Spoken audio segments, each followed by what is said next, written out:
करें भाई स्टार्ट। चलो बच्चों, कैसे हो? ठीक हो एकदम? चलिए भाई, अकेली वो लड़की नहीं बोलेगी भाई, सभी को बोलना है। आज हम चैप्टर 11 का स्टार्ट कर रहे हैं, सॉरी, क्लास 11 का चैप्टर 9 स्ट्रेट लाइन स्टार्ट करेंगे। चैप्टर स्टार्ट करने से पहले इसको थोड़ा सा इंट्रोडक्शन दे देते हैं। और उससे ही पहले ना, अगर देखिए मैं जब स्टार्ट करता हूँ ना, उससे पहले मैं 10th पढ़ाता हूँ। हमने 10th क्लास में एक 7 चैप्टर पढ़ा था। चैप्टर 7 क्या था? कोऑर्डिनेट ज्योमेट्री पढ़ा था। उस कोऑर्डिनेट ज्योमेट्री में कुछ फॉर्मूलाज आए थे हमारे पास, हमें वो फॉर्मूला याद होने चाहिए। जैसे अगर मेरे पास कोई भी दो पॉइंट हैं, पॉइंट ए एंड पॉइंट, और मैं इन दो पॉइंट के अगर मैं कोऑर्डिनेट लिखना चाहूं, क्या लिख सकता हूं? X Y. इसका भी क्या होंगे? X Y. दो अलग अलग पॉइंट है तो x1 y1 x2 y2, और इन दोनों पॉइंट के बीच का डिस्टेंस क्या होगा? A B equals to root x2 minus x1 whole square plus y2 minus y1। ये हमने पढ़ रखा है, बड़े अच्छे से पढ़ रखा है। अगर हमारे पास कोई दो पॉइंट हैं, उनके बीच के डिस्टेंस हम तुरंत निकाल देंगे। बस क्या गिवन होने चाहिए? कोऑर्डिनेट गिवन होने चाहिए, निकाल देंगे डिस्टेंस। हाँ, कई बार ना बच्चों को कंफ्यूजन रहता है, कहीं पर भी अगर मैंने खाली ए लिख दिया, इसका मतलब हुआ कोई पॉइंट। इसका मतलब अगर मैं कहीं पर भी, देखिए कैपिटल लेटर में और किसमें, अगर मैं कहीं पर लिख रहा हूं ए बी, इसका मतलब पॉइंट ए और पॉइंट ए बी के बीच की डिस्टेंस। ठीक है, मतलब कि एक लाइन सेगमेंट की बात हो रही है। ए बी का मतलब क्या रहेगा? Line segment. ध्यान रखना बेटा, देखिए ए बी कैपिटल है, बी भी कैपिटल, एक साथ लिखा जाएगा, मतलब ए बी लाइन सेगमेंट की बात हो रही है। तो मैंने यहां पर क्या लिखा? ए बी, मतलब कि ए से बी तक की लाइन सेगमेंट की बात हो रही है। ठीक है, फिर आगे हमने पढ़ा था सेक्शन फॉर्मूला। पढ़ा था सेक्शन फॉर्मूला। उसमें क्या होता था कि हमारे पास कोई दो पॉइंट है। कितने पॉइंट है? दो पॉइंट। अगर उन दो पॉइंट के बीच में कोई थर्ड पॉइंट मैं इंट्रोड्यूस कर दूं, कौन सा पॉइंट इंट्रोड्यूस कर दूं? कोई भी थर्ड, कहीं पर भी। मान लीजिए ये पॉइंट है सी, मुझे इसके कोऑर्डिनेट निकालने थे, तो कोऑर्डिनेट क्या मान लेते हैं? एक्स कोमा क्या होते थे? बोलिए, X comma Y equals to, ऐसे लिखते थे। एक्स का अलग लिख सकते हैं, वाई का, बट ऐसे ही ज्यादातर लिखते थे। m2 x1 m1 x2 upon m1 plus, sir ये m1 m2, अरे बेटा कुछ होगा तो रेशियो देगा ना, m1 रेशियो देगा नहीं देगा? 11th क्लास में हमारे पास जो ये रेशियो रहेगी वो m1 m2 नहीं रहेगी, ये रहेगी m रेशियो n। इतना ही डिफरेंस रहेगा, ध्यान रखोगे, m रेशियो। बट इससे नहीं करेंगे हम, क्योंकि हमें ये याद है तो वही याद कर लेंगे। पजल नहीं होना है, जो सीख पढ़ चुके हैं, सीख चुके हैं, उसी से ही काम करेंगे। ये नहीं है कि ये ही क्यों करना है फिर। पर बुक में अगर m रेशियो n आ रहा है तो घबरा मत जाना, m1 m2 हम ले सकते हैं। कॉमा y के कोऑर्डिनेट क्या होंगे? बोलो जल्दी। m2 y1 plus m1 y2 upon m1 plus, यही होते थे, याद है? बिल्कुल सही बात है। फिर उससे आगे बढ़ते हैं, हमारे पास थोड़ा सा ना सेक्शन फॉर्मूला का एक स्पेशल केस आता था, मिड पॉइंट केस आता था। उसमें अगर मिड पॉइंट है तो m1 m2 की value, m1 equals to m2 कितना हो जाता था? वो 1। भाई जब मिड पॉइंट है तो ये डिस्टेंस और ये डिस्टेंस क्या है? सेम।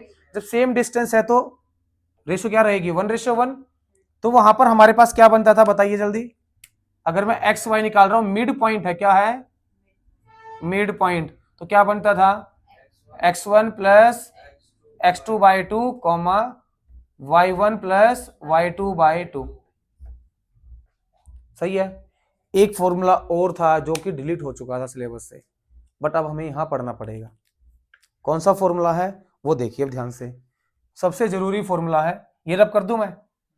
भाई ए बी हमारे पास डिस्टेंस फॉर्मूला है, एक्स वाई हमारे पास एक कोऑर्डिनेट फॉर्मूला है, ये हमारे पास मिड पॉइंट आ गया। अगर मेरे पास, मैं बोलूं आप लोगों को कि मेरे पास एक ट्राइंगल है, क्या है? और ट्राइंगल से पहले मैंने बोला कि मेरे पास तीन कोऑर्डिनेट है, ये रहे कोऑर्डिनेट, एक कोऑर्डिनेट ये रहा और एक कोऑर्डिनेट, ठीक है बेटा, ए बी सी, इसके कोऑर्डिनेट में पॉइंट है, मतलब x1 y1 x2 और x3, यही होंगे। ठीक है, मुझे इसका एरिया निकालना है। Area of triangle A B C क्या होगा, ध्यान से देखिए बेटा, कट चुका था ये। कब लगाएंगे ये फॉर्मूला, जब हमारे पास क्या होंगे, तीनों वर्टेक्स के कोऑर्डिनेट होंगे। 1/2 मॉडुलस, याद कैसे रखना है, ध्यान से, x bracket y minus Y plus x bracket y minus Y plus x bracket y minus Y और मॉडुलस। काउंटिंग आती है, 1 2, 1 से 2 चले तो कौन बचा, फिर 2 से, 3 से, ऐसे चलना हमें, चले।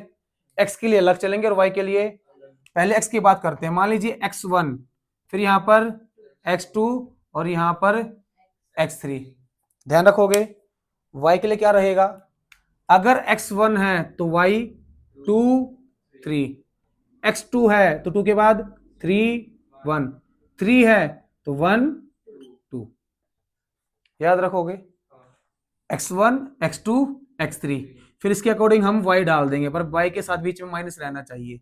ये फॉर्मूला किसका है, एरिया ऑफ ट्रायंगल एबीसी का।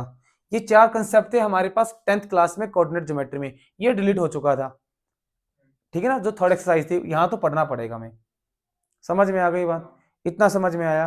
अब क्लास स्टार्ट करते हैं 11th क्लास। हमारे पास 11th क्लास में जो सबसे फर्स्ट टॉपिक आता है इस एक्सरसाइज में, वो आता है स्लोप का। किसका आता है, स्लोप का। अगर मैं आपसे पूछना चाहूं बेटा स्लोप क्या होगा, तो क्या बताओगे, क्या समझते हो स्लोप से।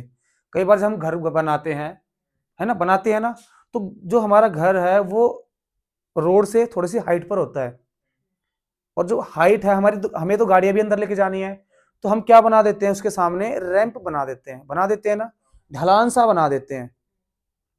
और जब मिस्त्री को बोलते हैं भाई इसका स्लोप ना बहुत ज्यादा है, या फिर इसका स्लोप बहुत कम है, मतलब कि बहुत ज्यादा है तो वो एकदम खड़े चढ़ाई है, अगर स्लोप कम है तो मतलब कि ज्यादा लेटा हुआ है। जैसे पहाड़ों में घूमने जाते हैं और जब रोड से उतर रहे हैं, अरे एकदम से चढ़ाई होगी, क्या बोलते हो, भाई स्लोप तो बहुत ज्यादा है, पहाड़ पे चढ़ा नहीं जा रहा, गाड़ी लोड ले रही है। और जब या फिर स्मूथली चढ़ रहे हैं, जैसे फ्लाईओवर बनते हैं, स्मूथली चढ़ती है गाड़ियां, तो स्लोप वहां पर भी होता है, पर स्मूथली गाड़ी चढ़ जा रही है, मतलब कि स्लोप क्या उसका कम है। वहां पर हमने वर्ड सुना था स्लोप, ठीक है ना, ढलान, ठीक है ना, समझ में आई बात।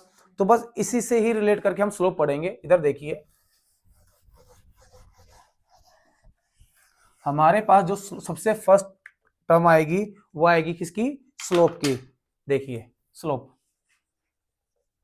स्लोप कुछ नहीं है बेटा, स्लोप कुछ नहीं है, बस क्या है, अगर मेरे पास कोई भी लाइन है, ये रही, जो कि एक्स एक्सिस के साथ एंगल बना रही है थीटा, कितना एंगल बना रही है, थीटा, तो स्लोप को हम डिनोट करते हैं जनरली एम से। किससे डिनोट करते हैं, तो एम स्लोप क्या बन जाएगा, टेंजेंट थीटा, यही स्लोप है। कोई आपको बोले बेटा स्लोप क्या है, slope equals to tangent theta, कि एक्स एक्सिस के साथ कितना एंगल बनाया, ठीक है। मान लीजिए ये मेरा रोड था और ये मैंने घर बना दिया इधर, तो मुझे इसको चढ़ने के लिए क्या बनाना पड़ेगा, रैंप बनाना पड़ेगा। तो बेटा वही रैंप है, कितना एंगल चाहिए, अगर एकदम से मुझे मुझे मेरे पास आगे रोड मेरी ज्यादा वाइड नहीं है, कम है, तो क्या करना पड़ेगा, एकदम से उतारना पड़ेगा। अगर मेरे आगे पूरी रोड बिल्कुल ब्रॉड है, बिल्कुल खुली रोड है, तो मैं क्या करूंगा भाई, यहां ना उतार के मैं तो ऐसे लंबा उतारूंगा, तो यहां पर कुछ अलग एंगल बनेगा, यहां पर कुछ, तो जो भी एंगल बनेगा उस एंगल का हमें क्या निकाल देना, टेंजेंट निकाल देना है, किसी भी एंगल का, जो यहां पर बनेगा एक्स के साथ, और एक्स भी कौन सा, पॉजिटिव एक्स एक्सिस वाला, तो पॉजिटिव एक्स के साथ जो भी एंगल बनेगा उस एंगल का हमें क्या निकाल देना है, टेंजेंट निकाल देना है, वही हमारा क्या हो जाएगा, स्लोप हो जाएगा। बिल्कुल देसी भाषा में बताऊं, कि हम घरों में बोलते हैं ना कि मम्मी ये जो ढलान है ये कम है, तो वही जो ढलान है ना बेटे, उसी को ही स्लोप बोला जाता है। बिल्कुल देसी भाषा में तो ये समझिए आप, ठीक है ना।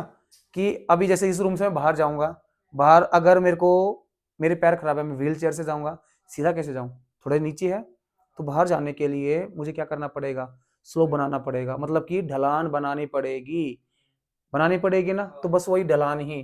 तो उसको कैसे मैथमेटिकली कैसे समझोगे, कि जितना एंगल बनाना है बनाइए एंगल पॉजिटिव एक्स के साथ, उसका क्या निकाल दो, टेंजेंट निकाल दो, हमारा स्लोप बन जाएगा।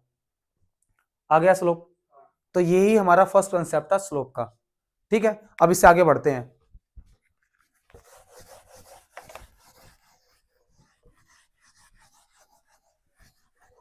समझ आए बेटा स्लोप क्या है। अब आगे देखते हैं। मान लीजिए ये मेरी एक्स एक्सिस है, इसके ऊपर मैंने एक लाइन ड्रॉ की, एंगल नहीं दे रखा, बट क्या बोल रखा कि ये जो लाइन है, ये लाइन इन दो पॉइंट से पास करती है। इन दो पॉइंट से क्या करती है? पास। अगर दो पॉइंट से पास करती है तो मेरे पास कोऑर्डिनेट होंगे x1, दूसरा कोऑर्डिनेट होंगे या नहीं होंगे? होंगे। तो स्लोप का एक फॉर्मूला और निकल कर आता है, क्या? y2 minus y1 upon x2 minus x1।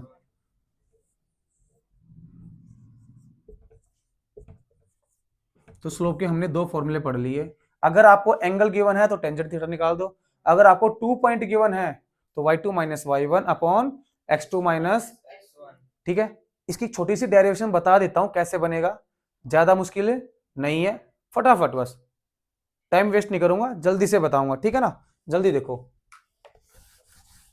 बस समझने की बात है, अगर 10th क्लास सही से समझ रखी है। ये मेरा क्या है? Cartesian plane. मान लीजिए मेरे पास एक पॉइंट ये है और एक पॉइंट, ये दो पॉइंट है, ठीक है। इस पॉइंट के मेरे पास कोऑर्डिनेट है x1 y1 और इस पॉइंट के कोऑर्डिनेट है x2, ये दो कोऑर्डिनेट है या नहीं है?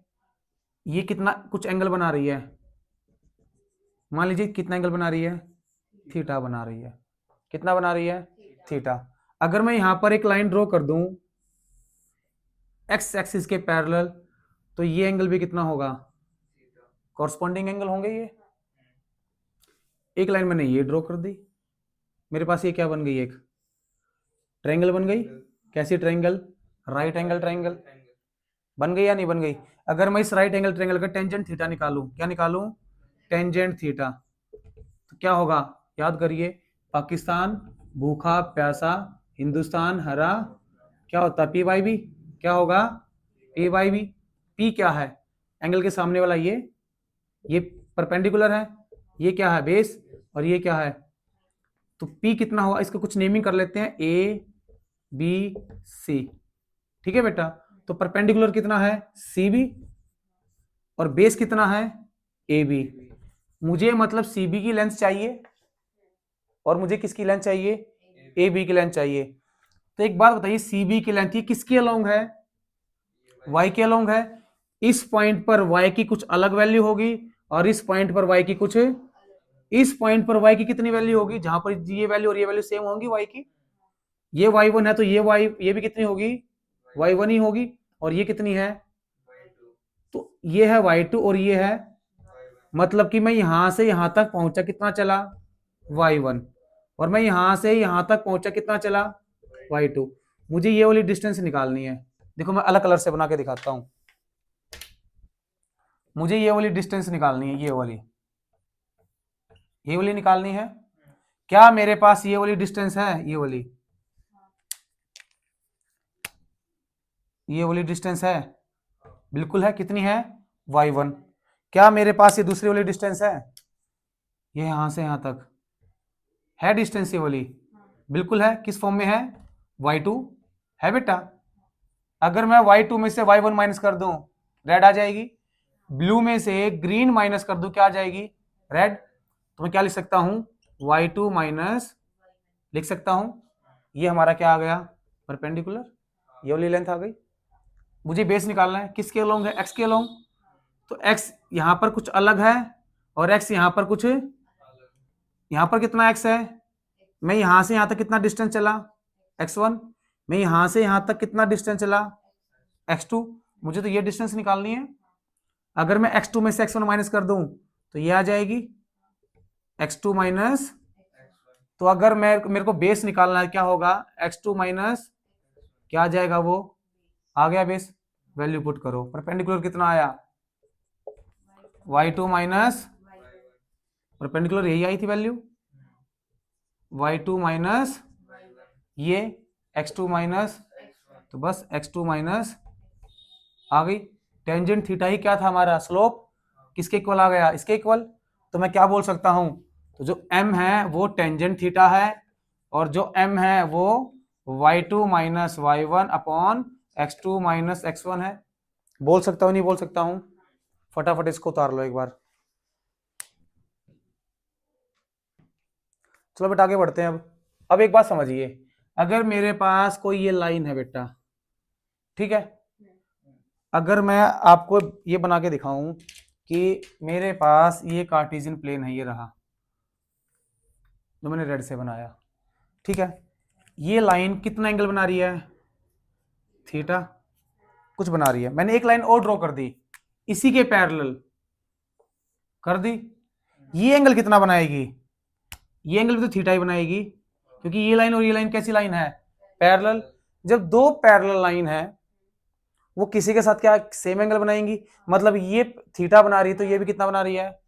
तो अगर मैं आपको बताऊं इस लाइन का स्लोप अगर m1 है और इस लाइन का स्लोप अगर m2 है, तो मैं क्या बोल सकता हूं, m1 इक्वल्स टू, बोल सकता हूं नहीं बोल सकता हूं।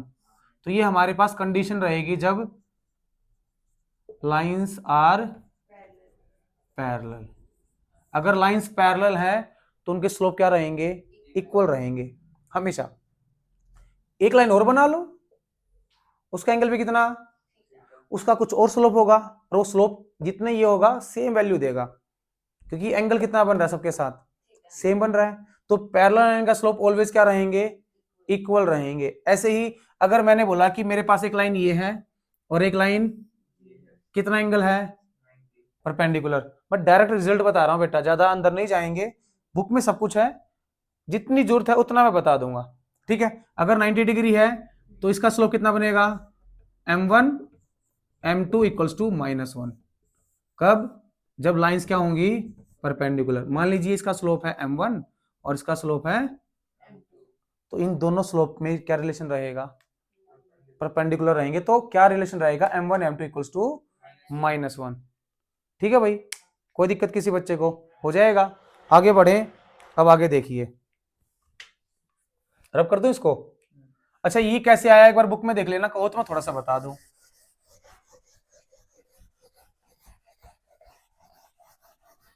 अब इधर देखिए, अब मैंने बोला कि मेरे पास दो लाइन है भाई, लाइन है या तो वो पैरेलल होंगी या फिर वो इंटरसेक्टिंग होंगी या फिर वो परपेंडिकुलर होंगी। पैरेलल की बता दी स्लोप क्या रहेंगे, इक्वल। परपेंडिकुलर की बता दी स्लोप क्या रहेंगे, m1 m2 इन दोनों का स्लोप का प्रोडक्ट -1 के इक्वल। जरूरी है कि हमेशा वो परपेंडिकुलर पैरेलल मिले, वो इंटरसेक्टिंग हो सकते हैं, वो कुछ एंगल बना सकते हैं बीच में, बना सकते हैं नहीं बना सकते हैं।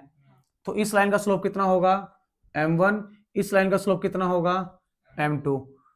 एंगल कितना है, यहाँ भी तो कुछ एंगल है, इसको मान लीजिए फाइव। तो बात करते हैं हमेशा किसकी, थीटा की। थीटा आ गया तो 180 माइनस फाइव, थीटा फाइव किसके इक्वल है, 180 माइनस थीटा, क्योंकि स्ट्रेट लाइन है। तो ये तो हम निकाल लेंगे, बस किसकी बात कर लें, थीटा की। तो हमेशा रिलेशन बनेगा सॉरी बच्चों, modulus m2 minus m1 upon 1 plus m1 m2।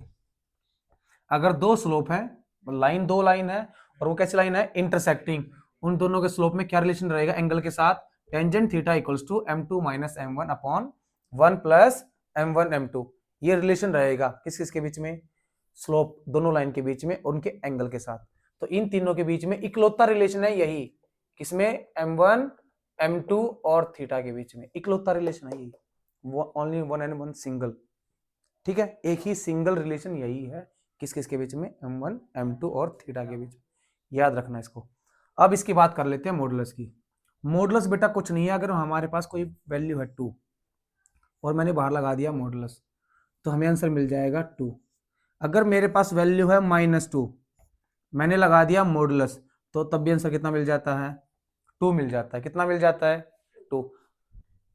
2 से भी 2 आया, -2 से भी। अब मैंने कोई वैल्यू लिख दी 2, ये 2 कहां से आया, +2 से आया, फिर ये -2 से आया, नहीं पता ना। तो जब भी हम मॉडुलस हटाएंगे तो हमें प्लस का भी लेना पड़ेगा और माइनस का भी लेना पड़ेगा। ठीक है भाई, ध्यान रखोगे इस बात को, कि जैसे कि ये हटा, मान लीजिए टेंजेंट की वैल्यू कुछ है हमारे पास 3, तो 3 equals to m2 minus m1 upon 1 plus m1 m2, ये मॉडुलस। अब इस मॉडुलस को मैंने क्या कर दिया, हटा दिया, तो ये जो 3 होगा ये प्लस का भी लेना पड़ेगा, और मतलब कि पूरी वैल्यू एक बार +3 के इक्वल रखोगे और ये पूरी वैल्यू एक बार -3 के इक्वल रखोगे, क्योंकि जब मॉडुलस हटता है वो सबको पॉजिटिव बना के भेजता है। अब हमें ये नहीं पता कि जो मॉडुलस के अंदर है वो नेगेटिव था या फिर वो पॉजिटिव था, तो हमें सारे केस लेने पड़ेंगे, नेगेटिव वाला भी और पॉजिटिव वाला भी। ध्यान रखोगे? आगे बात समझ में? देखो अभी तक तो इस चैप्टर का, इस एक्सरसाइज का, सॉरी 9.1 एक्सरसाइज का, उसमें तो इतना ही करना था, इससे ज्यादा कुछ और एक बार ये उतार लो।